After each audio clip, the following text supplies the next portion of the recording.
ఉదయకాల సమయంలో ఆరాధన ప్రారంభించుకుందాం. ప్రేమ కలిగిన మా ప్రభువా, మీ పరిశుద్ధ నామానికి స్తుతులు, స్తోత్రాలు, వందనాలు.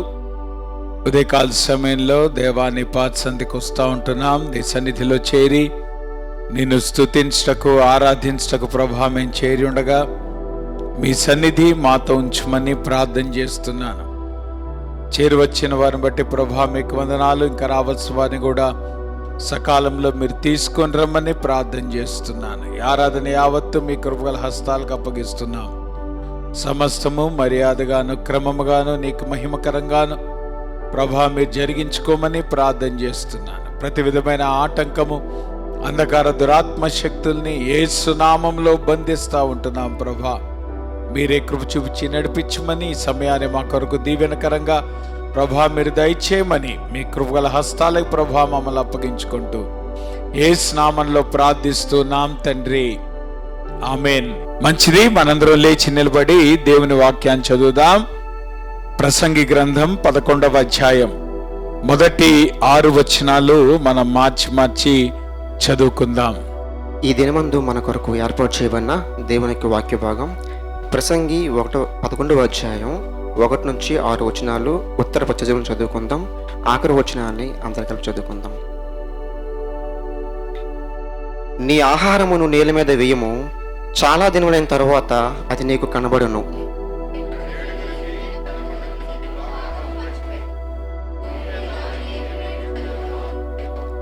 మేఘములు వర్షముతో నిండి ఉండగా అవి భూమి మీద దాని పోయును. మ్రాను దక్షిణముగా పడినను ఉత్తరముగా పడినను అది పడిన చోటనే యుండును.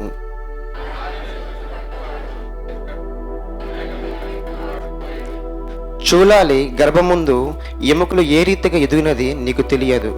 గాలి ఏ త్రోవను వచ్చునో నీ వెరుగవు. అలాగునే సమస్తమును జరిగించు దేవుని క్రియలను నీ వెరుగవు. ఉదయం విత్తము అస్తమయమందును నీ చెయ్యి వెనుక తీయక విత్తము.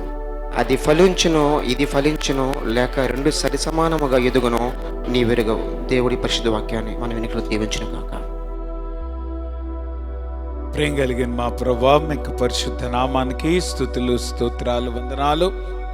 ఇంతవరకు ప్రభా నేను స్తుతించటకు, ఆరాధించటకు మీరు మాకు ఇచ్చిన తరుణాన్ని బట్టి మీకు వందనాలు.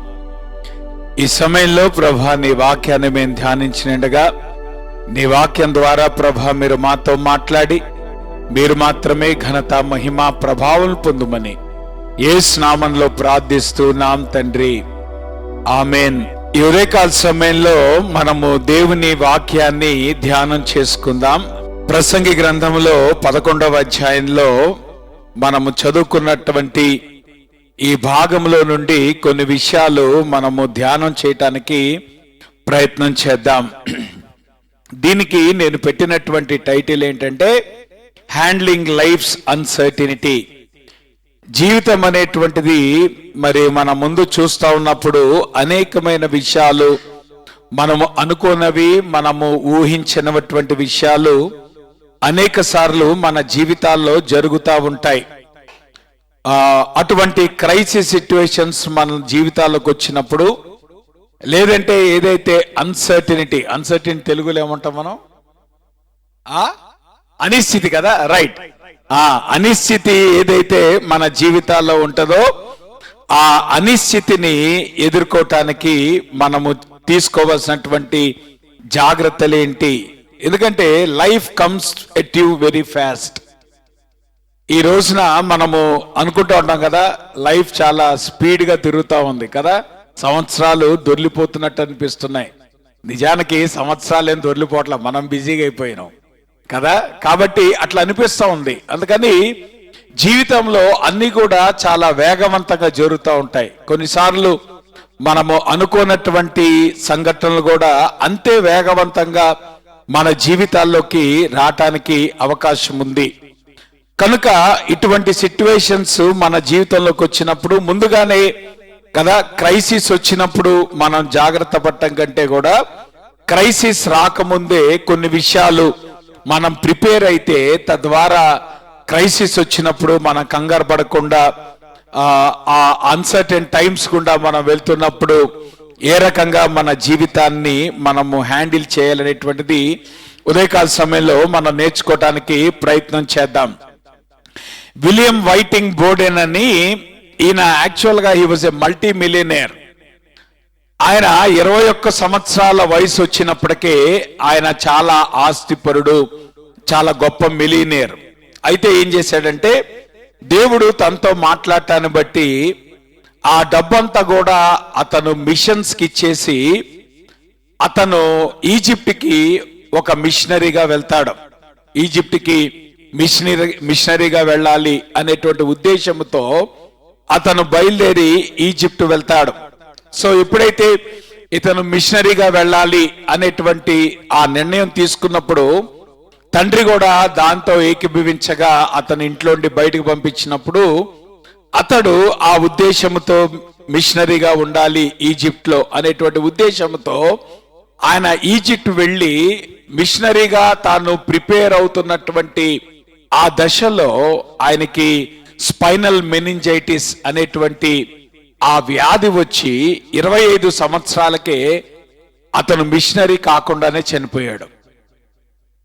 సో 21 సంవత్సరాల వయసులో ఇంత మిలియనీర్ గా ఉన్నటువంటి వ్యక్తి ఏదైతే మిషనరీగా వెళ్దామనేటువంటి ఒక సదుద్దేశంతో వెళ్ళినప్పుడు మరి ఎట్లాగా దీన్ని మనం అర్థం చేసుకోవాలి? ఒక రకంగా మరి అతను తీసుకున్నటువంటి రిస్క్ గాని ఈ క్రమంలో అతను పోగొట్టుకున్నది గాని మనకి చాలా ఎక్కువగా మనకు కనపడచ్చు. కానీ లైఫ్ అనేటువంటిది ఎప్పుడు ఎట్లాగవుతుందో మనకి తెలియదు గనుక మనం ఏ రకంగా దాన్ని హ్యాండిల్ చేయాలి అనేటువంటిది నేర్చుకోవటానికి మనం ప్రయత్నం చేద్దాం. ఇతని బయోగ్రఫీ రాస్తున్నటువంటి ఆ ఆధరు ఈ మాటలతో ఆ మిషనరీ బయోగ్రఫీని ఆవిడ ఎండ్ చేయటం జరిగింది. No reserve, no retreat, no regrets. అంటే దేవుని కొరకు వాడబట్టానికి ఎటువంటి భేషజాలు లేవు. నో రిట్రీట్, దేవుని కొరకు నిర్ణయం తీసుకున్న తర్వాత వెనక్కి వెళ్ళేటువంటి పరిస్థితి లేదు. ఈ క్రమంలో దేర్ ఆర్ నో రిగ్రెట్స్. కాబట్టి మనము ఈ విషయాలు ఆలోచిస్తూ ఉంటున్నప్పుడు మన లైఫ్ ని ఏ రకంగా మనం మీనింగ్ఫుల్ గా మనము నడిపించవచ్చు? నిజంగా what is the worthy investment that you can do in life? జీవితంలో నువ్వు చేయగలిగినటువంటి వర్ది ఇన్వెస్ట్మెంట్ ఏంటి? సో ఈ ప్రాసెస్ లో సొలొమోను కొన్ని అద్భుతమైనటువంటి సూచనలు ఆయన ఇవ్వటం జరిగింది. మనము ఈ 6 వచనాలు మనం ఏదైతే చదువుకున్నామో ఈ 6 వచనాల్లో కూడా మనకు తెలియదు, మనకు తెలియదు, మనకు తెలియదు అనేటువంటి మాట 4 సార్లు రిపీట్ అవటం అనేటువంటి మనం చూస్తాం. సో మనకు తెలియదు అనేటువంటిది దేని చూపిస్తా ఉంది? అన్సర్టెనిటీని చూపిస్తా ఉంది. So you never know what is going to happen in life. మనము చాలా ప్రణాళికలు వేస్తూ ఉంటాం.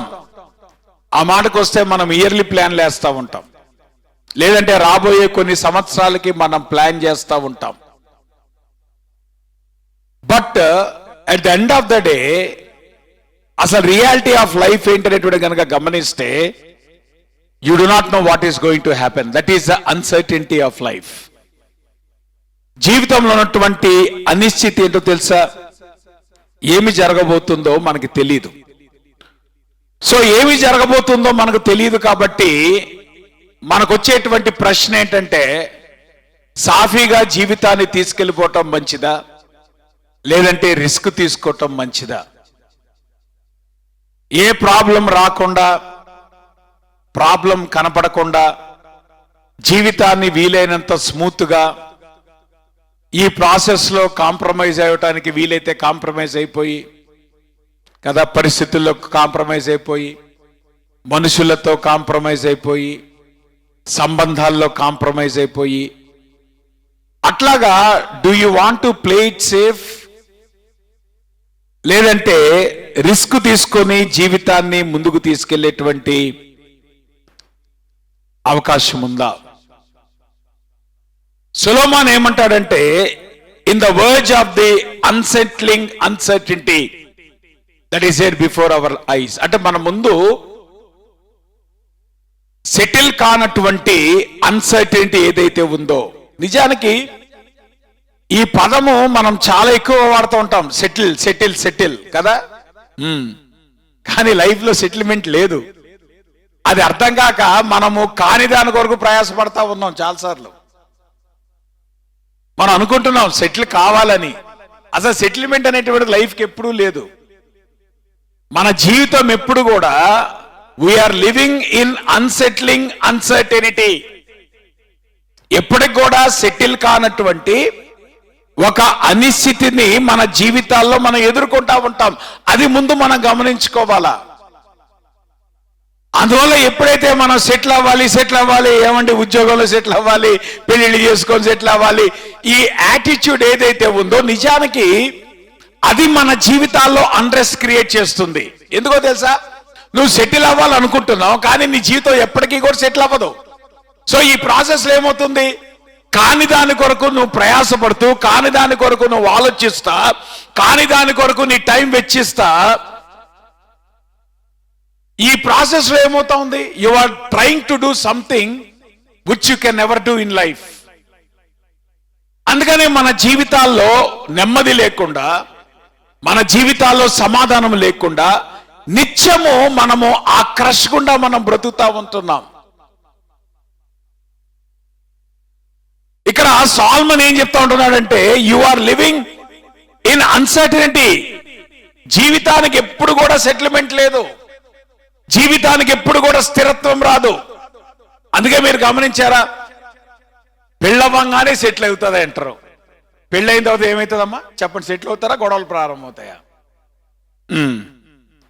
ఉద్యోగం కదా మనడు పని. ఏ దేవాలని మంచి ఎక్స్పీరియన్స్ ఉందా? కాదులే మొత్తానికి. రైట్. ఉద్యోగం అవ్వగానే సెటిల్ అయిపోద్ది అనుకుంటారు కదా. ఉద్యోగం అవ్వగానే రాగానే సెటిల్ అవుతుందా లైఫ్?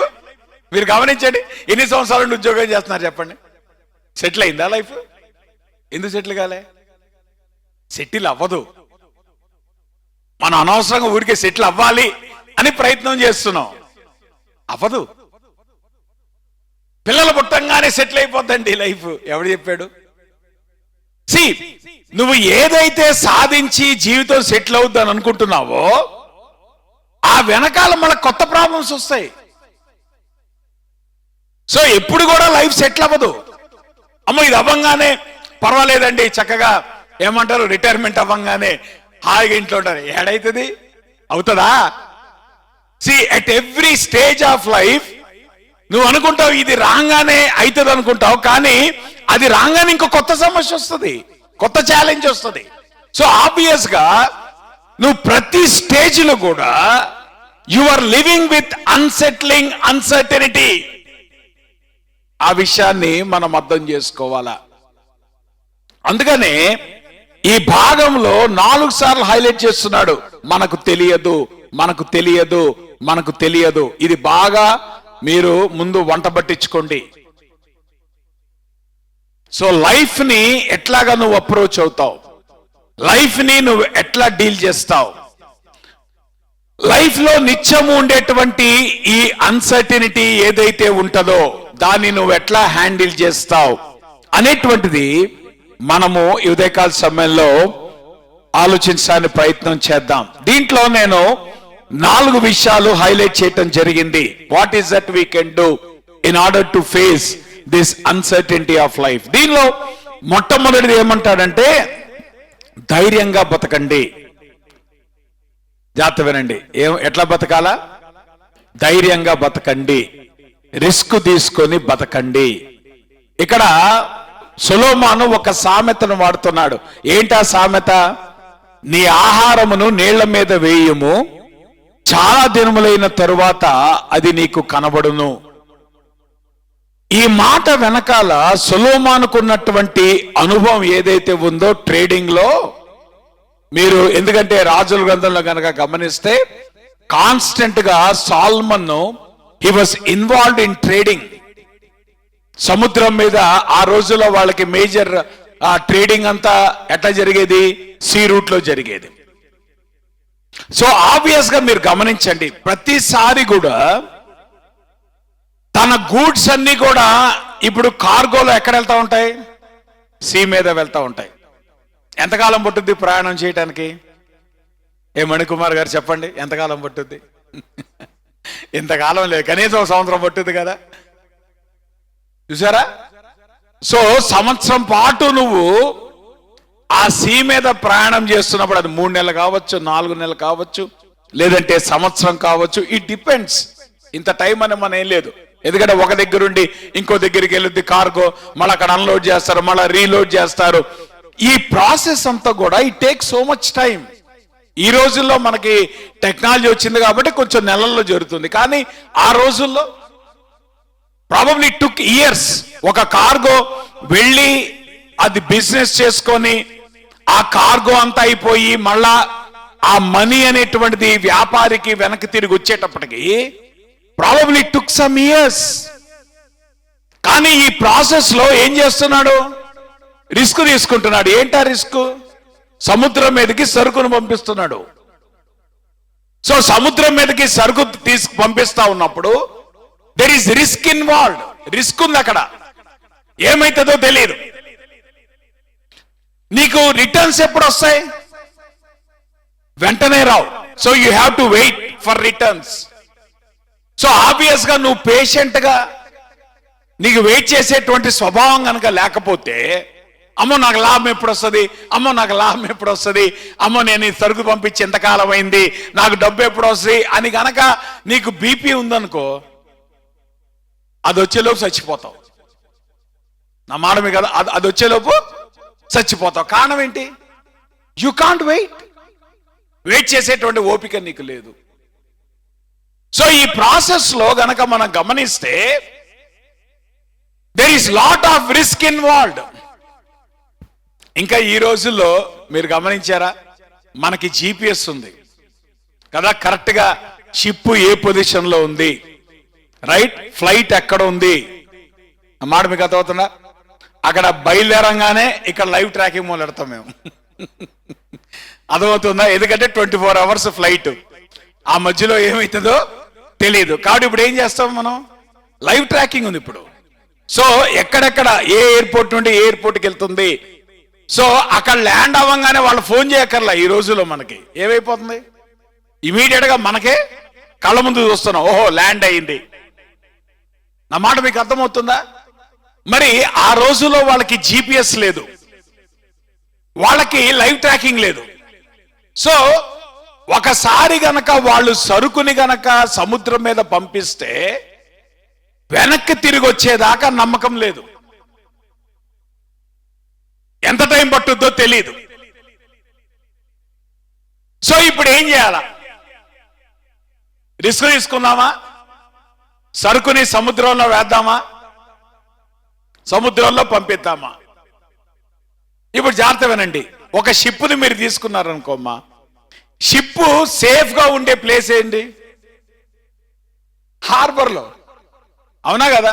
షిప్ని గనక మనం తయారు చేసి చాలా అందంగా హార్బర్ లో తీసుకొచ్చి పెట్టామనుకోమ్మా, ఎన్ని సంవత్సరాలైనా సేఫ్ గా ఉంటుంది. కానీ దాని కొరకు ఆ షిప్ తయారు చేయబడిందా? చెప్పండి.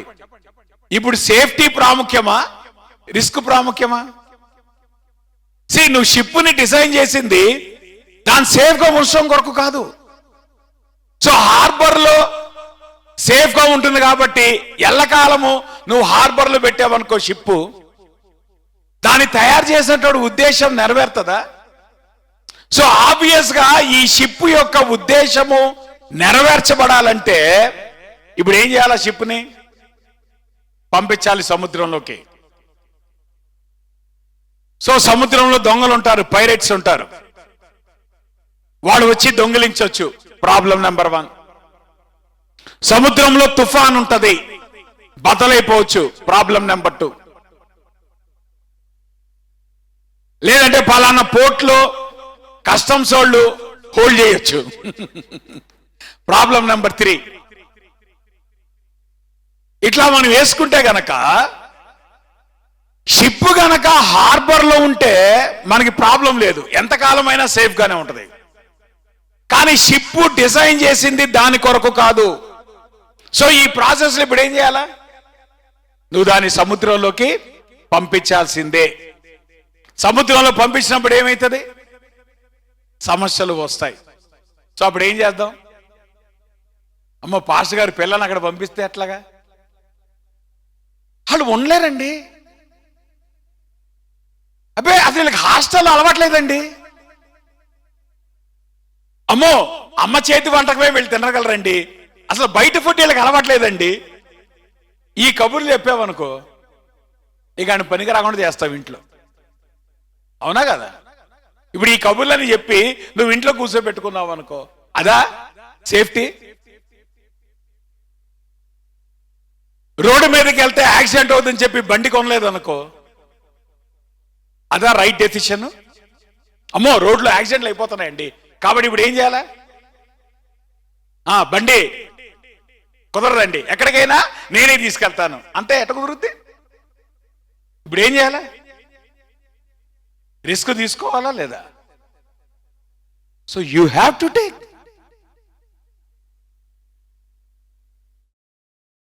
ఇక్కడ మన గోల్ సేఫ్టీ కాదు. అందుకే నేను అంటున్నాను, ఇక్కడ డబ్బు సంపాదించడం ప్రాముఖ్యం కాదు. నీ ఉద్దేశము ఏదైతే ఉందో ఆ ఉద్దేశము నెరవేర్చబట్టం అనేటువంటి ప్రాముఖ్యం. See we're not living to make money, we're living to fulfil the purpose of life. అది గుర్తుపెట్టుకోండి. మనం జీవించేది డబ్బులు సంపాదించడానికో పరపతి సంపాదించడానికో దాని కొరకు కాదు. మన జీవితాన్ని జీవించేది ఉద్దేశము నెరవేర్చబట్టం కోసం. So if you want the purpose to be fulfilled, obvious గా you have to take risk. అమ్మో ఆరోగ్యం చెడిపోద్దండి, అమ్మో కడుపు చెడిపోద్దండి, ఈ కబుర్లు నువ్వు చెప్పడం మొదలు పెట్టావనుకో, నిజానికి ఆ వ్యక్తి ఎదగకుండా నువ్వే అడ్డుపడుతున్నావు. జాగ్రత్త. So there come time in life, ఎప్పుడు కూడా మనం ఎవరమైనప్పటికీ కూడా, మనం ఏ పొజిషన్లో ఉన్నప్పటికీ కూడా, బై డెఫినిషన్ మనము కొన్ని క్యాలిక్యులేటెడ్ రిస్క్స్ తీసుకోవాల్సిందే. That is how you handle crisis in life. జీవితంలో క్రైసిస్ అట్లా హ్యాండిల్ చేస్తాం. అంతేకాదు సొలొమోన్ అంటున్నాడు, ఇంకొక సలహా కూడా ఇస్తున్నాడు. నువ్వు రిస్క్ తీసుకునేటప్పుడు కూడా నీ ఇన్వెస్ట్మెంట్ అనేటువంటిది డైవర్సిఫై చేయి. ఇప్పుడు జాగ్రత్త వినండి.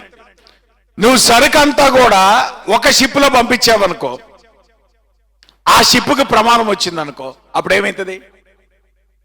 Total loss. నువ్వు సరుకంతా కూడా ఒక షిప్ లో వేసి పంపించావనుకో, దొంగలు పడ్డారనుకో, అప్పుడు ఏమైతుంది? Total loss.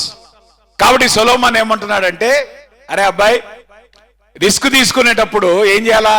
ఒక్క లోడు బదులు 7-8 లోడ్లు పంపించన్నాడు. నా మాట మీకు అర్థమవుతుందా? ఏమండి ఇప్పుడు ఒక షిప్ వెళ్ళటానికే ఇంత టైం పడితే 7-8 షిప్పులో పంపించాలంటే చాలా టైం పట్టుద్ది కదా, చాలా కాలం వెయిట్ చేయాలి కదా అని కంగారు పడమాకండి. చాలా టైం పట్టుద్ది కదా అని చెప్పి నువ్వు సరుకంతా ఒక దాంట్లో వేసావనుకో, ఒక లాస్ వచ్చింది అనుకో, అప్పుడు ఏమవుతుంది? అందుకని ఇన్వెస్ట్మెంట్స్ లో ఏం చెప్తాము? ఇన్వెస్ట్మెంట్ అనేటువంటి ప్రాపర్ గా ఉండాలంటే యూ హ్యావ్ టు డైవర్సిఫై. ఇప్పుడంతా మ్యూచువల్ ఫండ్స్ ఈ దినాల్లో ఉన్నాం కాబట్టి డైవర్సిఫైడ్ పోర్ట్ఫోలియోస్ కదా. కొన్ని లాంగ్ క్యాప్, కొన్ని ఏమో షార్ట్ క్యాప్, కొన్ని ఏమో ఏమంటారు ట్యాక్స్. అంటే ఇప్పుడు ఏమవుతుంది? నువ్వు ఇన్వెస్ట్మెంట్ అంతా కూడా ఒకే ఫండ్ లో వేసావనుకో, నువ్వు అనుకున్నట్టు గనక ఆ ఫండ్ గనక పైకి వెళ్ళలేదు అనుకో, అప్పుడు ఏమవుతుంది? నీకు టోటల్ లాస్ వస్తుంది. కాబట్టి రిస్క్ తీసుకో లైఫ్ లో. ఎట్లాగా? నువ్వు షిప్ కొనుక్కొని ఇంట్లో కూర్చోబెట్టుకుంటే కుదరదు. బండి కొనుక్కొని ఇంట్లో పెట్టుకుంటే కుదరదు. ఏం చేయాలా? బండి ఉంది ఎందుకు? సరే, ఒక యాక్సిడెంట్ అయింది అనుకో, తర్వాత ఏం చేస్తావు? బండి తీసుకెళ్ళి ఇంట్లో పెడతావా? మాట్లాడరే. మనం చేసే పని అదే. మనం ముందే చాలా భయంగా పని చేస్తాము. అందులో ఏదైనా ఒకటి ఎదురయ్యిందా ఇక మన సస్తే ఆ పని చేయం మనం కదా. No no no no, you need to understand. Life లో రిస్క్ అనేటువంటిది తీసుకోవాలి. అది మినిస్ట్రీ అయినా, అది జాబ్ అయినా, అది ఫ్యామిలీ అయినా, అది ఫైనాన్సెస్ అయినా, రిస్క్ తీసుకోకుండా నీకు లైఫ్ లో ఎప్పుడు కూడా ఎదుగుదల రాదు. సో ఇప్పుడు మనం అన్సర్టైనిటీతో మనం జీవిస్తా ఉన్నప్పుడు కరేజియస్ గా మనము డెసిషన్ తీసుకునేటువంటి ఆ పరిస్థితి మన జీవితాల్లో ఉండాలి. ఎప్పుడైతే మనము భయము చేత మనం నడిపించబడతా ఉంటామో, ఎప్పుడైతే మనం ఫియర్ చేత మనం డ్రైవ్ చేయబడతా ఉంటామో, ఎప్పటికీ కూడా లైఫ్ లో మనం ముందుకెళ్ళలేం. ఎందుకంటే మన జీవితాన్ని ముందు ప్యారలైజ్ చేసేది మనకున్నటువంటి ఫియర్. ఫియర్ ఎప్పుడైతే ఉంటుందో ఫియర్ వెనకాల పెరాలసిస్ వస్తుంది. ఏమనుకోమాకండి, ఫియర్ వెనకాల ఏమొస్తుంది అంటే లిటరల్ గా పెరాలసిస్ వస్తుంది కాదు నా ఉద్దేశం. ఏమ్మా, పెరాలసిస్ వచ్చిన వాళ్ళ బతుకుతావు అంటే ఇక ఏమీ చేయలేవు కదా అంటావు. పాస్టర్ గారు కాళ్ళు ఆడట్లేదండి, చేతులు ఆడట్లేదండి, దాన్ని ఏమంటారు? పెరాలసిస్. ఏమ్మా, ఏమంటారు దాన్ని? నీ పెరాలసిస్ జబ్బు లేకపోవచ్చు, కానీ ఇక్కడ ఏమైతే ఉంది, ఏదైనా ఒక పని చేయటానికి నీకు ధైర్యం చాలినప్పుడు అప్పుడు ఏమవుతాడు? Your life is paralysed by fear. ఆ ఫియర్ ఎప్పుడైతే నీ జీవితంలో ఉంటుందో you can never take any risk in life. అందుకే మన జీవితాలు చాలా వరకు హార్బర్లో ఉన్న షిప్పుల్లాగా సాగుతూ ఉంటాయి. చెప్పండి, మన జీవితాలు ఎట్లా ఉన్నాయి ఇప్పుడు? హార్బర్లోని షిప్పు. రోజు ఆ షిప్పుని చూసుకొని నా షిప్పు భలే ఉన్నావే, అసలు ఎంత క్షేమంగా ఉన్నావో, ఎంత చక్కగా ఉన్నావో చూసి మురిసిపోవడం తప్పితే ఎందుకు పనికిరాలి ఆ షిప్పు? ఇప్పుడు ఏం చేయాలా? షిప్పు పని చేయాలంటే ఆ హార్బర్లో చూసుకొని మురిసిపోమాక. Because you are not design for safety, you are design for taking risk. నేనంటాను, జీవితంలో రిస్క్ తీసుకున్నాడే ఎప్పుడు కూడా పైకి వస్తాడు. అది ఏ ఫీల్డ్ అయినా, అది సెక్యులర్ అయినా లేదంటే మినిస్ట్రీ అయినా, ఏ ఫీల్డ్ అయినా కానీ మీరు తీసుకోండి, రిస్క్ తీసుకున్నాడే తర్వాత వాడు సక్సెస్ లోకి వెళ్తాడు. మీరు కావాల్సిన సక్సెస్ లోకి వచ్చినటువంటి ఏ ఆర్గనైజేషన్లోనే మీరు ఇంటర్వ్యూ చేయండి. ఈరోజు మీరు ఎక్కడికి వెళ్ళకల్లా యూట్యూబ్లోనే బోల్డ్ ఇంటర్వ్యూలు ఉన్నాయి. వాళ్ళ ఇంటర్వ్యూలు కనుక మీరు చూస్తే వాటన్నిటిలో కామన్ ఫ్యాక్టర్ ఏంటో తెలుసా? ఒకానొక దినమున అవుట్ ఆఫ్ బ్లూ ఏమంటారు, విభిన్నంగా వాళ్ళు తీసుకున్నటువంటి ఒక risk, and that paid off. విషయం ఏంటంటే చాలా మంది we're trying to play safe. దేవుని దగ్గర కూడా అంతే. అమ్మో, అసలు మన జీవితం షేక్ అవ్వకుండా మనం మందిరానికి వెళ్ళాలి. అసలు మందిరానికి వెళ్ళి ఏసీలో కూర్చొని మనం ఇంటికి వెళ్ళి అన్నం కూర వండుకొని తిన్నట్టు ఉండాలి లైఫ్. అసలు ఆరాధన అంటే అట్లా ఉండాలి, అవునా కదా? అంత మించి అసలు రిస్క్ వద్దు. దేవుని కొరకు కూడా రిస్క్ వద్దు. దేవుని కొరకు కూడా మనం బోల్డ్ స్టెప్స్ తీసుకోలేం, కొన్ని వదిలిపెట్టలేం. నేనంటాను, as long as you don't take risk you cannot have a fruit in life. అయితే రిస్క్ తీసుకునేటప్పుడు జాగ్రత్త వహించండి.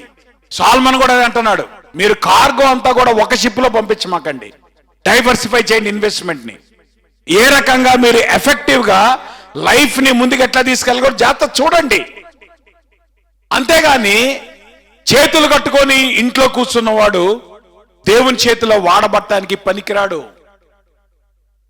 As long as you SIT in the house, unless నువ్వు రిస్క్ తీసుకొని ముందుకెళ్తే గాని, ఆ కరేజ్, ఆ ధైర్యం నీకుంటే గాని లైఫ్ లో నువ్వు ఎక్సెల్ కాలేవు. కారణం ఏంటి? భూమి మీద ఏమి కీడు జరుగునో నీ వెరుగవు. There is a day coming in your life. అమ్మ జాగ్రత్త వినండి, నువ్వు రిస్క్ తీసుకున్న ప్రాబ్లం వస్తుంది, నువ్వు రిస్క్ తీసుకోపోయినా ప్రాబ్లం వస్తుంది. ప్రాబ్లం జీవితంలో రాక మానదు. You can never escape problem in life. కాబట్టి రిస్క్ తీసుకున్న ప్రాబ్లం వస్తుంది, రిస్క్ తీసుకోపోయినా ప్రాబ్లం వస్తున్నప్పుడు ఏది బెటర్? రిస్క్ తీసుకొని మనం లైఫ్ లో ఎక్సెల్ అవడం అనేటువంటిది బెటర్. రాని ఇంట్లో కూర్చొని ఖాళీగా ఒక పర్పస్ లేకుండా పనికిరాని జీవితం అవటం కంటే రిస్క్ తీసుకొని ముందుకెళ్ళాలి.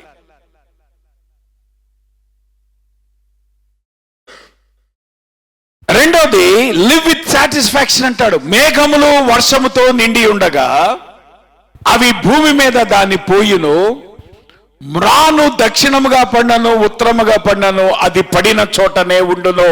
ఇక్కడ సాల్మన్ ఏమంటున్నాడంటే, మనకి లాస్ ఆఫ్ నేచర్ మనకు తెలియదు అంటే అర్థం ఏంటంటే, ఇన్ఎవిటబుల్ గా దేర్ ఆర్ గోయింగ్ టు, మన లైఫ్ లో there are going to things happen in your life which are beyond your control.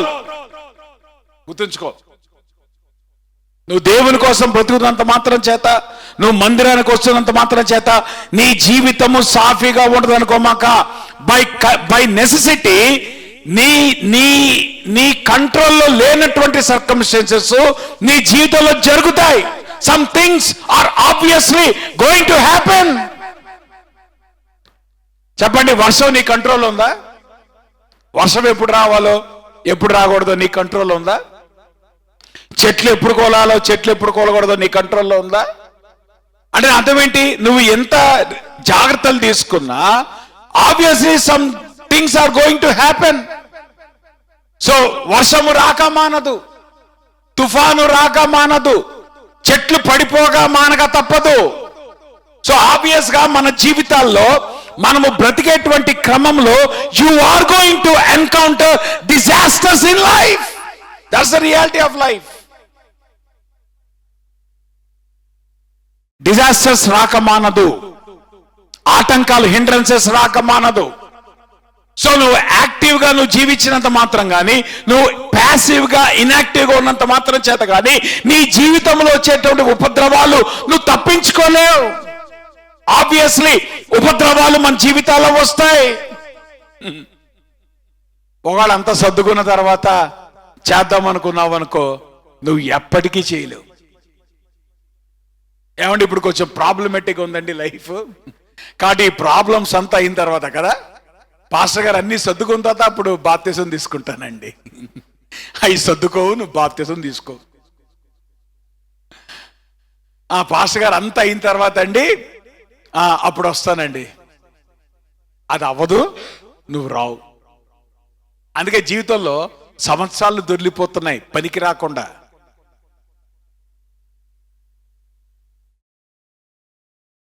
So obvious గా లైఫ్ లో అంతా సర్దుకున్న తర్వాత నేను చేస్తానంటే కుదరదు. ఇంకొంతమంది ముందుకెళ్ళంటారు, పాస్టర్ గారు నా జీవితంలో మార్చుకోవాల్సిన చాలా ఉన్నాయండి, అవన్నీ మార్చుకొని వస్తానండి. ఒరే నాయన, సత్యం ఏంటి తెలుసా? యేసు ప్రభు దగ్గరికి వస్తే నువ్వు మారుతావురా నాయన. నువ్వు మార్చుకొని ప్రభు దగ్గరికి రావడానికి అవ్వదు. అర్థమవుతుందా? నువ్వు మార్చుకోలేకంటే ప్రభు దగ్గరికి రావాలి. నువ్వేంటి మార్చుకొని వస్తానంటావేంటి? ఆ పాస్టర్ గారు నాకు అలవాట్లు ఉన్నాయండి, అలవాట్లన్నీ మానుకొని వస్తానండి. అరే అలవాట్లు మానుకోవటానికి ప్రభు దగ్గర రారా. ప్రభు దగ్గరికి వస్తే అలవాట్లు మానడానికి సహాయం చేస్తాడు. నీ అంతటా నువ్వు అలవాట్లు మానలేవు. ఎన్ని సంవత్సరాలు చూడు, నువ్వు ఒక్క అలవాటు మానగలవా? నీ వల్ల కాదు. If you want life to be perfect before you start anything, it will never happen. జీవితం అంతా సర్దుకున్న తర్వాత నేను చేస్తానండి, ఇప్పుడు కాదండి, కొంచెం సెటిల్ అయిన తర్వాత కదా మనం ఉన్నాడు. పాస్టర్ గారు కొంచెం సెటిల్ అయిన తర్వాత, కొంచెం ఉద్యోగంలో సెటిల్ అయిన తర్వాత, కొంచెం మ్యారేజ్లో సెటిల్ అయిన తర్వాత ఇది ఎప్పటికీ జరగదు. సాల్మన్ ఏమంటున్నాడు? గాలిని గుర్తుపట్టువాడు విత్తడు, మేఘమును కనిపెట్టువాడు కొయ్యడు. సపోజ్ నువ్వు విత్తనాలు విత్తడానికి వెళ్తున్నావు, గాలి వస్తుంది, అప్పుడు ఇమీడియట్ గా నీ ఆలోచన ఏంటి? ఒరే వర్షం రాబోతుంది కాబట్టి ఇప్పుడు మంచి టైం కాదు మన విత్తనాలు. సో మన రీజన్ ఏమంటది? అరే గాలి వస్తుందంటే వర్షం వస్తుంది. సో వర్షం వచ్చే టైంలో మనం విత్తడానికి విత్తనాలు వేయటం మంచిది కాదు. నువ్వు గాల్లో ఇప్పుడు విత్తనాలు ఎట్లా జల్లుతున్నావు, ఎట్లా విత్తనాలు ఎట్లా విత్తారు చెప్పండి? విత్తనాలు జల్లుతారు. సో విత్తనాలు జల్లినప్పుడు గనక గాలి వచ్చింది అనుకో, అప్పుడు ఏమవుతుంది? విత్తనాలు నువ్వు అనుకున్న చోట పడతాయా? లేదు, రకరకాల చోట స్కాటర్ అవుతాయి. సో ఆబ్వియస్ గా విత్తనాలు విత్తేటువంటి వాడు ఏం చేయాలా? గాలి రాకుండా చూసుకోవాలా. ఎందుకంటే గాలి రానప్పుడు ఇట్ ఈస్ ఐడియల్ టైం దేని కొరకు? విత్తనాలు విత్తడానికి. కారణం ఏంటి? గాల్లో అవి స్కాటర్ అవ్వవు. సాల్మన్ అంటున్నాడు, అరే గాలి వస్తుంది కాబట్టి గాలి ఆగేదాకా నువ్వు కూర్చున్నావు అనుకో, నీ జన్మలో నువ్వు విత్తనాలు విత్తలేవు. నీ జన్మలో నువ్వు విత్తనాలు విత్తలేవు. నా మాట మీకు అర్థమవుతుందా?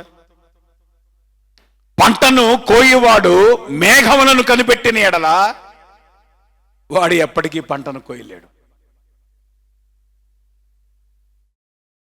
సో ఇప్పుడు ఆబ్వియస్ గా గాలి వస్తుంది కదా అని చెప్పి విత్తనాలు స్కాటర్ చేయకుండా, విత్తనాలు విత్తకుండా వదిలిపెడతావా?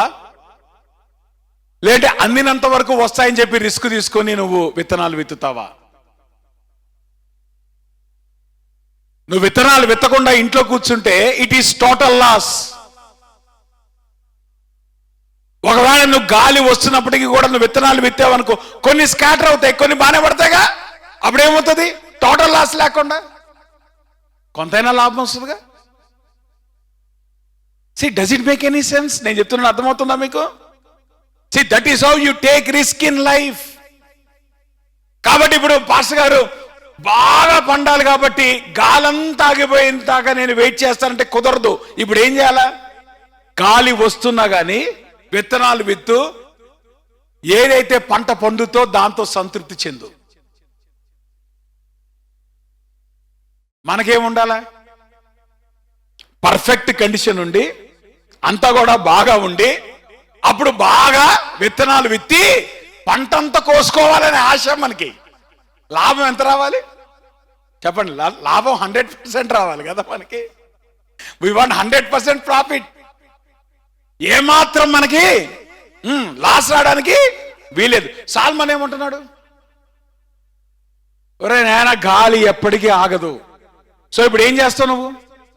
గాలి ఆగటం కొరకు వెయిట్ చేసి నువ్వు టోటల్ లాస్ లోకి వెళ్తావా? లేదంటే గాలి ఉన్నప్పటికీ కూడా నువ్వు స్కాటర్ చేసి ఏదైతే పంట పండుద్దో దాంతో నువ్వు హ్యాపీగా ఉంటావా?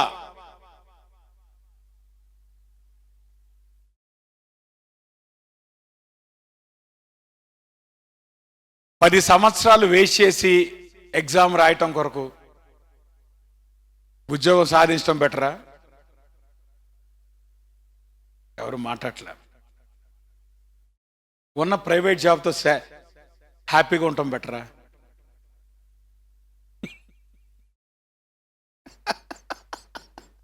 ఇప్పుడు మీకు అర్థమైందా అమ్మా? లైఫ్లో అట్లానే వస్తాయి. పాస్ గారు గవర్నమెంట్ జాబ్ రావాలండి, సరే గవర్నమెంట్ జాబ్ రావాలి. ఎంతమంది కొత్త గవర్నమెంట్ జాబ్? సో ఈ గవర్నమెంట్ జాబ్ రావడం కోసం నువ్వు ఎన్ని సంవత్సరాలు ట్రై చేసావు? 30 సంవత్సరాలుగా ట్రై చేయించండి. ట్రై చేయి 30 సంవత్సరాలు పెళ్లి పెట్టాకలు లేకుండా. సో ఎన్ని సంవత్సరాలు ట్రై చేసావు? 30 సంవత్సరాలు వచ్చేదాకా. దేని కొరకు? పోనీ 30 సంవత్సరాలు ఏజ్ లిమిట్ ఉందమ్మా, నీకు రావాలని ఉండాలి కదా గ్యారంటీ, అవునా? సో 30 సంవత్సరాలు నువ్వు ట్రై చేసావు, నీకు గవర్నమెంట్ జాబ్ రాలేదనుకో, అప్పుడు నువ్వు ప్రైవేట్ జాబ్ కూడా ప్రయత్నం చేయడం మొదలెట్టావనుకో, వాడి దగ్గర కూడా రానీడు. వాడంటాడు, ఈ 10 ఏళ్ళు ఏం చేసావురా ఆయన, ఖాళీ కూర్చున్నావా? నువ్వు ఖాళీ కూర్చోవడం మా కంపెనీ కూడా పనికిరా అంటాడు. ఇప్పుడు వినండి ఏమైంది ఇప్పుడు మనకి? అటు గవర్నమెంట్ జాబ్ పోయే, ఇటు ప్రైవేట్ జాబ్ పోయే, దాంతో లింక్ అయిన పెళ్లి పోయే.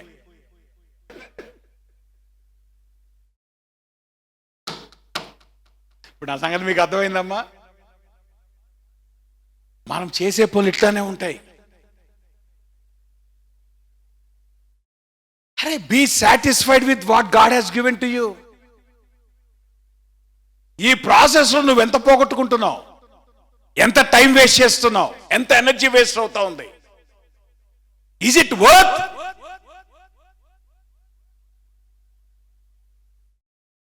అమ్మో నాకు వచ్చేదాకా నేను కష్టమేనండి. ఈ లోపల నువ్వు ఎన్ని పోగొట్టుకుంటున్నావు? ఎంత టైం పోగొట్టుకుంటున్నావు? అవసరమా? ఏ దేవుడు నీకు చేతులు వచ్చిన దాంతో నీకు ఎందుకు సాటిస్ఫాక్షన్ లేదు? Why you want to go for something which you cannot attain in life? ఇలా కాదమ్మా, మన జీవితంలో సంవత్సరాలు దొర్లిపోతున్నాయి, పనికి రాకుండా దొర్లిపోతున్నాయి. జాగ్రత్త. సాల్మన్ అంటున్నాడు, గాలిని గుర్తుపట్టేవాడు విత్తడు, మేఘములను కనిపెట్టువాడు కోయడు. సో ఆబ్వియస్ గా if you are waiting for the wind to stop, it's not going to happen. So ఇప్పుడు ఏం చేయాలా? Trust God and do whatever God has entrusted to you. దేవుడు నీకు ఏదైతే ఇచ్చాడో, కారణం ఏంటి తెలుసా? రేపు అనేటువంటిది ఎట్లా ఉంటుందో నీకు తెలీదు. వచ్చే సంవత్సరం ఏమైతుందో నీకు తెలీదు. ఈ ప్రాసెస్ లో నీ వాల్యుబుల్ టైము, దేవుడు నీకు ఇచ్చినటువంటి ఆ వాల్యుబుల్ రిసోర్సెస్ ని పోగొట్టుకోమాక. దానికంటే దేవుడిచ్చిన దాంతో సంతృప్తి చెందు.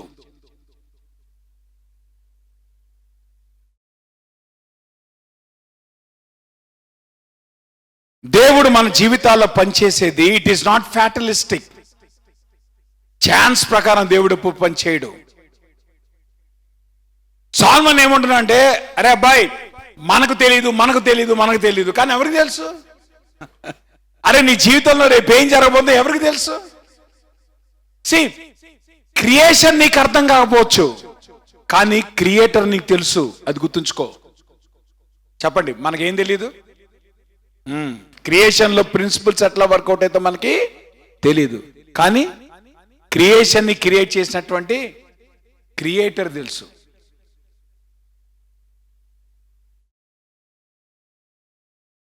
కాబట్టి ధైర్యంగా బ్రతకండి.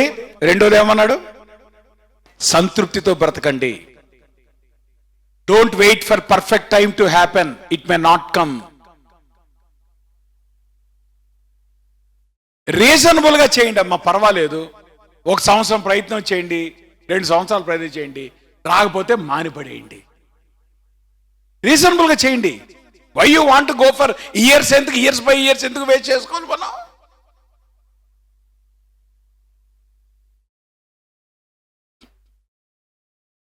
మూడోది, లివ్ ఫెయిత్ఫుల్లీ. ఇక్కడ ఏమన్నాడు?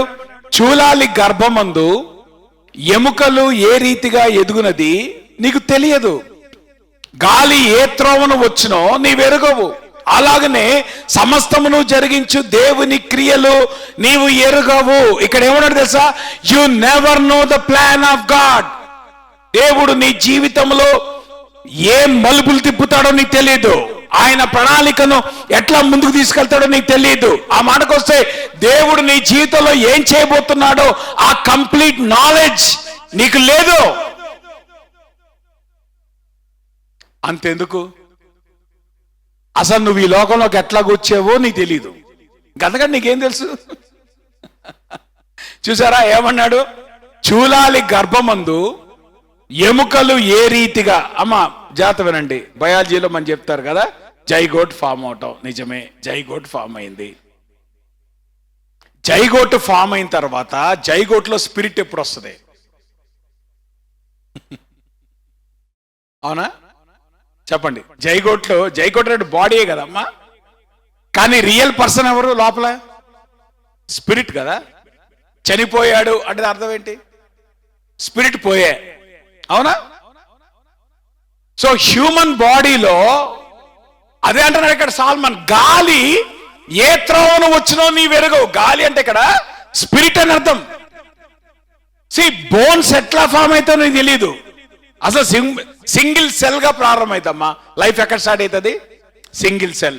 సింగిల్ సెల్లోకి ఎన్ని బోన్స్ వస్తాయి కదా? హ్యూమన్ బాడీలో కనీసం 200 రకాల బోన్స్ ఉన్నాయి. ఎన్ని బోన్స్? మన స్ట్రక్చర్ లో ఎన్ని బోన్స్ ఉన్నాయి? At least 200 bones. చిన్న సెల్గా ప్రారంభమైనటువంటి ఆ జైగోట్ లో బోన్స్ ఎప్పుడు ఫామ్ అయినాయి? స్పిరిట్ ఎప్పుడు వచ్చింది? గాలి ఏ త్రోవను వచ్చినో నీవు ఎరుగో. So when did God put spirit into human body? Bones అనేటువంటిది ఎప్పుడు ఫామ్ అయినాయి? ఎట్లా ఫామ్ అయినాయి? సింగిల్ కణముగా, సెల్ అంటే కణము కదా, కణముగా ప్రారంభమైనటువంటి మానవ జీవితము, మానవ శరీరములో ఇవన్నీ ఎట్లాగా ఏర్పడ్డాయి? సాల్మన్ అంటున్నాడు, ఆఫ్టర్ ఆల్ నీ బిగినింగే నీకు తెలీదు, నీ ఎండు గురించి నువ్వేం ప్లాన్ చేస్తావు? మన మాట మీకు అర్థమవుతుందా? నీ బిగినింగే నీకు తెలీదు. How do you plan about tomorrow?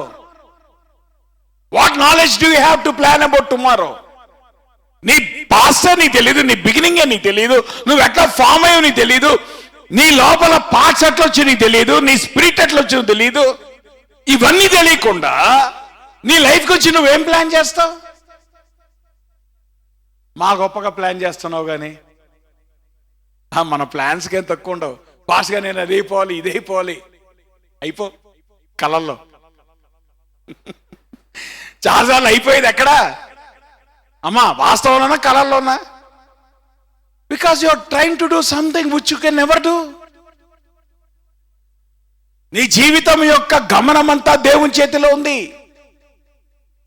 అసలు నీ శరీరము ఎట్లా ఏర్పడిందో నీకు తెలియదు, నీ శరీరంలోకి ఆత్మ ఎక్కడి వచ్చిందో నీకు తెలీదు, ఎట్లా నీ లైఫ్ ఉనికిలోకి వచ్చిందో తెలీదు. నీకు జీవితంలో మనకి తెలియనివి చాలా ఉన్నాయి, కాకపోతే తెలిసినట్టు ఫోజ్ కొడతాం మనం. మన ప్రాబ్లం అది కదా. ఐ నో ఎవ్రీథింగ్ అన్న ఫీలింగ్ మనందరికీ, అవునా కదా? చెప్పండి అమ్మా, మీ గుళ్ళు వేసి చేసుకొని చెప్పండి, మీ అందరికీ ఉన్న ఫీలింగ్ ఏంటి? ఐ నో కదా. అందుకని నేను మాట్లాడగానే నాకు తెలుసు పాస్టర్ గారు. ఇక నీకు తెలిసిన కాడికి నేనేం చెప్పలా? ఇప్పుడు ముందనే మాట ఏంటి? నాకు తెలుసు పాస్టర్ గారు, నాకు తెలుసండి. ఓహో, నీకు తెలిసినప్పుడు ఇక నాకెందుకో మన ఫీలింగ్ అది. ఐ నో అమ్మా, మన కొంప కూలుస్తుంది అది ఒక్కటే. సాల్మన్ అంటున్నాడు, యు డు నాట్ నో. ఎంతకాలం అయితే నాకు తెలుసు అనుకుంటావో, నీ సెల్ఫ్ మీద నువ్వు ఎంతకాలం అయితే రిలై అవుతావో, that's where you are failing in life. Life లో అక్కడ ఫెయిల్ అవుతున్నావు. నీ నాలెడ్జే నీ కొంప కూలుస్తా ఉంది, నీ యాటిట్యూడే నీ కొంప కూలుస్తా ఉంది. సాల్మన్ అంటున్నాడు, విత్ ఆల్ ద భూమిలో అందరికంటే ఎక్కువ నాలెడ్జ్ ఉంది ఎవరికి? సాల్మన్కి. అందరికంటే విషయం ఎవరికి ఉంది? ఆయన ఏమంటాడు? నాకు తెలియదు అంటున్నాడు. ఎంత ఆనెస్ట్ గా నాకు తెలియదు అంటున్నాడు లేదా? మరి మనకేంటమ్మా అడ్మిట్ చేయడానికి, నాకు తెలియదు అంటానికి ఏంటి ప్రాబ్లం ఏంటి? సాల్మన్ అంటున్నాడు, you do not know, be careful. There are so many things you don't know in life. అరే, నువ్వు ఎట్లా ఉనికిలోకి వచ్చావో ముందు లైఫ్ యొక్క బేసిక్సే నీకు తెలీదు. నువ్వు ఎట్లా ఎదిగావో నీకు తెలీదు. 9 నెలలు ఆ తల్లి గర్భంలో ఏమైందో నీకు తెలీదు. ఏంటి తెలిసింది లైఫ్ గురించి?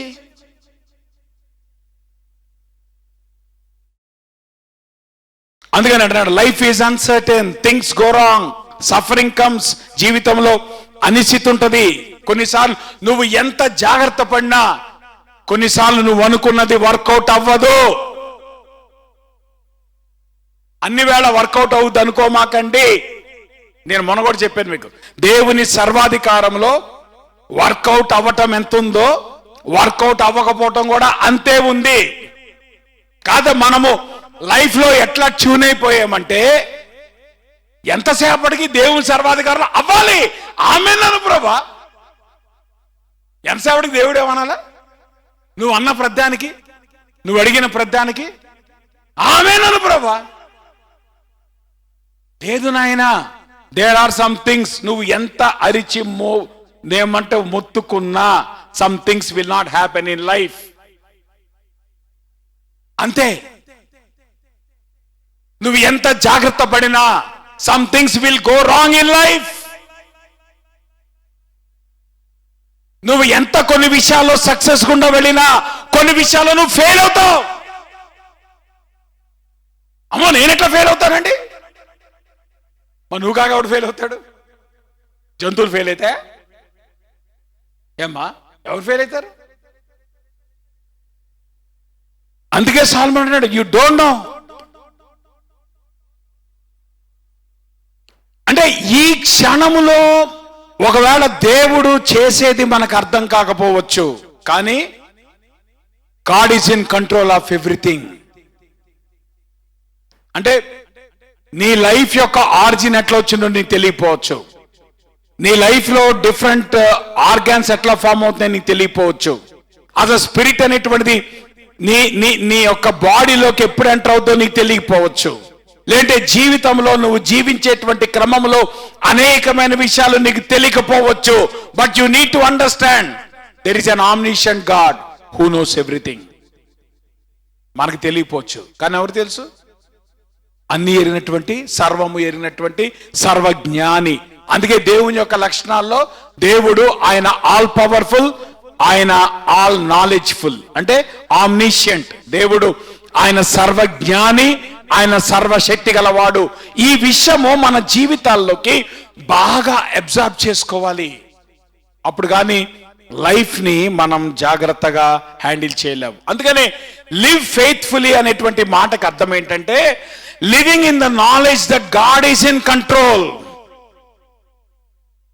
సి లైఫ్ లో నేను అనుకున్నవి అన్ని వేళ జరగవు. లేదంటే లైఫ్ లో నేను ఎంత జాగ్రత్త పడినా కొన్ని విషయాలు నేను ఫెయిల్ అవుతాను. లైఫ్ లో కొన్ని విషయాలు నా కంట్రోల్లో లేనటువంటి విషయాలు జరుగుతాయి. కానీ నా జీవితాన్ని నమ్మకంగా ముందుకు తీసుకువెళ్ళటానికి ఒకే ఒక్క కారణం ఏంటంటే నాకు అర్థం కాకపోవచ్చు, లైఫ్ నా కంట్రోల్లో లేకపోవచ్చు, కానీ సర్వము ఎరిగినటువంటి దేవుడు, సర్వము ఆధీనంలో ఉన్నటువంటి దేవుడు, ఆయన నా జీవితాన్ని శాసిస్తున్నాడు. He is in control of my life. అది నమ్మకంగా బతకటం అంటే.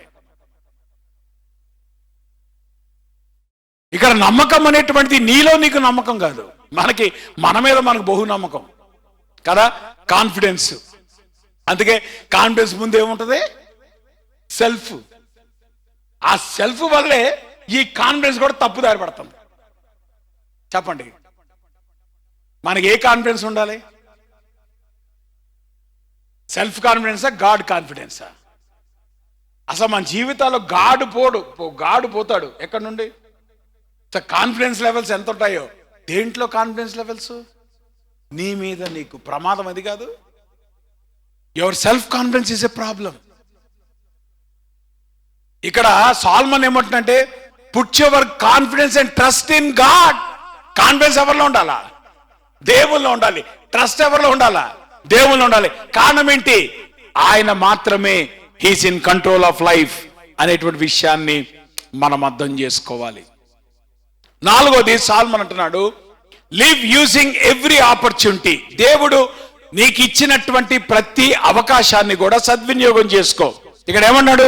ఉదయమందు విత్తనమును విత్తుము, అస్తమయమందును నీ చేయి వెనుకకు తీయక విత్తుము. అది ఫలించునో ఇది ఫలించునో లేక రెండును సరిసమానంగా ఎదుగునో నీ వెరుగవు. జాగ్రత్త వినండి. ఇప్పుడు ఏమంటున్నాడు? విత్తనం ఎప్పుడు విత్తాలా? ఫర్ ఎగ్జాంపుల్, మార్నింగ్ వెళ్ళి విత్తావు, మళ్ళా సాయంత్రం కూడా వెళ్ళి విత్తావు. ఇప్పుడు సాల్మన్ ఏమంటున్నాడు? మార్నింగ్ విత్తేసి రెస్ట్ తీసుకోమక్క. సో మార్నింగ్ విత్తు, మళ్ళా సాయంత్రం కూడా విత్తు. ఎందుకంటే మార్నింగ్ విత్తింది ఫలిస్తో తెలీదు, ఈవినింగ్ విత్తింది ఫలిస్తో లేదు. ఒకవేళ రెండు సరిసమానంగా ఫలిస్తాయో నీకు తెలియదు. సో ఇప్పుడు గనక నువ్వు మార్నింగ్ అనగా విత్తావు, ఒక పంట వచ్చింది, ఈవినింగ్ అనగా విత్తావు, ఇంకో పంట వచ్చింది.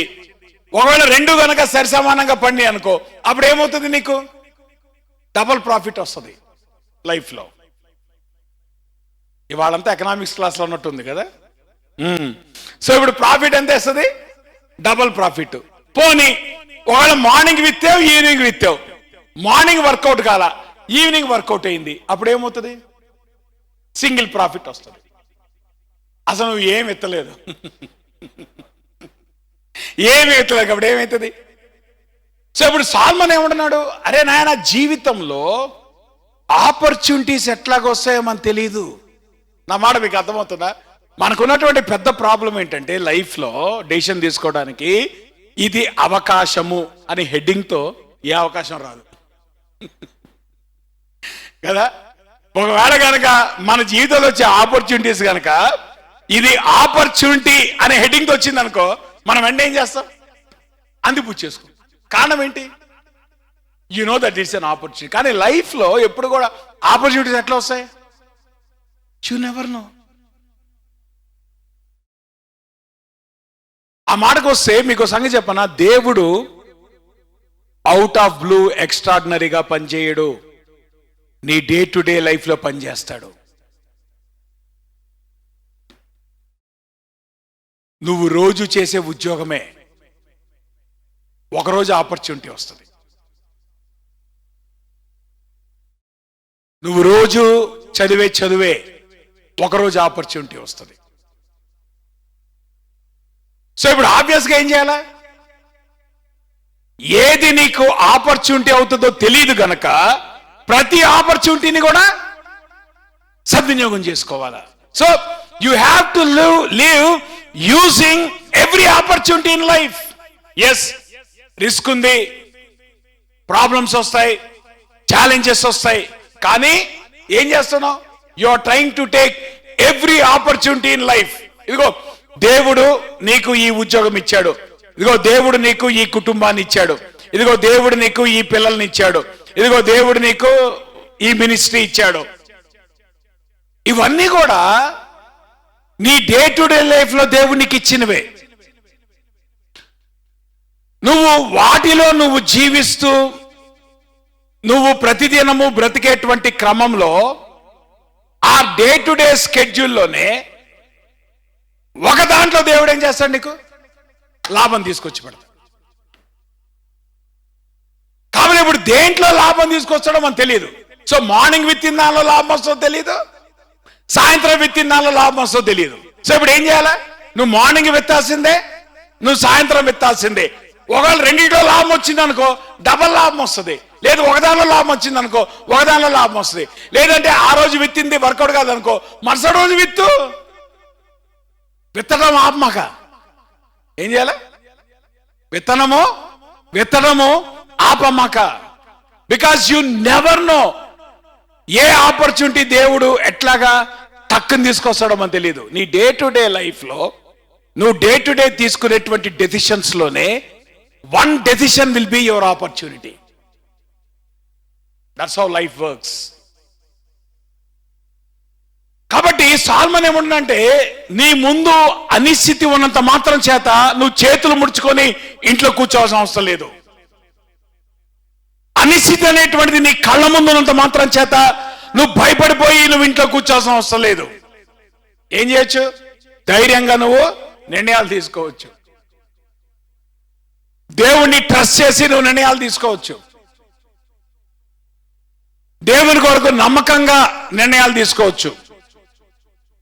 దేవుడు నీకు ఇచ్చేటువంటి ప్రతి అవకాశాన్ని నువ్వు ఉపయోగించుకోవచ్చు.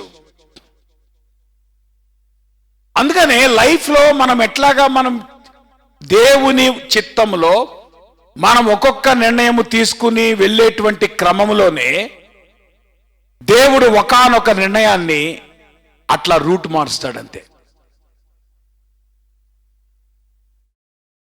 అందుకే నేనేమంటానంటే, దేవుడు స్టీరింగ్ తిప్పుతాడు. అర్థమవుతుందా? నువ్వేం చేస్తావు? గేర్ వేస్తావు, ఇంజన్ స్టార్ట్ చేస్తావు, చక్క సీట్లో కూర్చుంటావు, నెమ్మదిగా అట్లా వెళ్తున్నటువంటి క్రమంలో దేవుడు ఏం చేస్తాడు? నీ డే టు డే లైఫ్లోనే సడన్ గా ఒక షిఫ్ట్ తీసుకొస్తాడు. That is mystery of God's providence.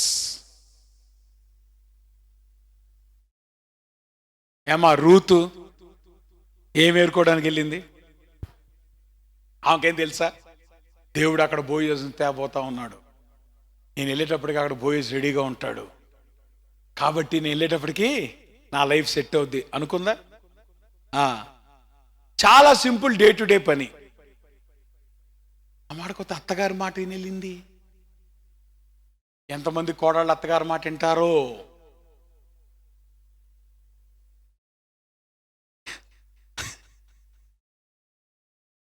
దేవుడు అత్తగారు కూడా వాడుకోవచ్చయ్యో. ఆ రోజు ఏమంటారు, రూతు కనుక ఏమత్తా నువ్వు నాకు చెప్తావా, నాకు తెలుసులే అందనుకో, ఏమయ్యేది?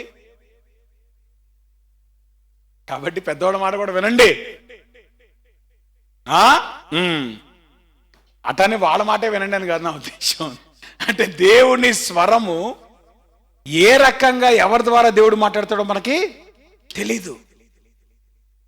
ఏ చోట నుండి అడ్వైస్ వస్తుందో మనకి తెలీదు. సో ఎప్పుడైతే మనము వాటికి అటెంటివ్గా ఉంటామో, దేవుడు ఆ డే టు డే పన్నే దేవుడు ఏం చేస్తాడు, సడన్ గా దశ తిప్పుతాడు. మోర్దెకై ప్రతిరోజు కూర్చున్నట్టు వెళ్ళి వీధి గుమ్మం దగ్గర కూర్చున్నాడు. కానీ ఆ రోజు ఏం జరిగింది? మోర్దెకై యొక్క జీవితంలో ఒక స్పెషలైజ్డ్ అకేషన్ జరిగింది. ఎందుకు జరిగింది? సో బ్యాక్గ్రౌండ్లో ఎవరు పనిచేశారు? మోర్దెకై అని అనుకున్నాడా, ఈ రోజు నేను ఆడికి వెళ్ళి కూర్చునేటప్పటికి? ఆ రోజు మోర్దెకై గనక వెళ్ళి కూర్చోపోతే ఏమయ్యేది? ఆ మాట మీకు అర్థమవుతుందా?